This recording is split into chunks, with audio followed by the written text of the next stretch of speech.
దేవుళ్ళకు దేవుడు 3 మేకులు పీక్కోలేడంటారంటే మీకు అర్థం కాని విషయం ఏంటో చెప్పనా?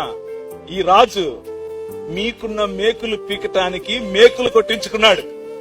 ఈ రాజు మీ మనసులో ఉన్నటువంటి అంధకార సంబంధమైన దురాత్మ సమూహముల యొక్క ప్రతి పరిపాలన నుండి నిన్ను విడిపించటానికి వచ్చిన రాజు ఈ రాజు.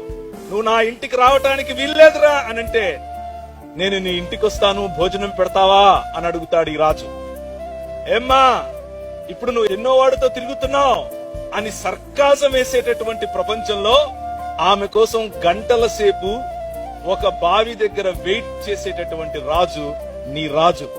ఆయన రాజులకు రాజు, ప్రభువులకు ప్రభు, ఎలోహింలకు ఎలోహిం.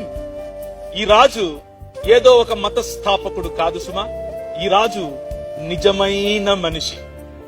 ఈ రాజు నీకు దగ్గరగా ఉండాలని నిన్ను పోలి పుట్టిన నిజమైన మనిషి.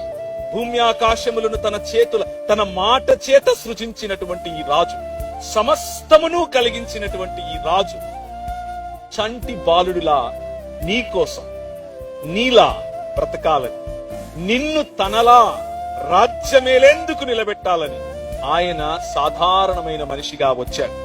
ఆయన కరుణ శాశ్వతమైనది, ఆయన ప్రేమ ఎప్పటికీ తగ్గనిది, ఆయన కృప మనకు చాలినది, ఆయన కాడి తేలికగా ఉంటుంది.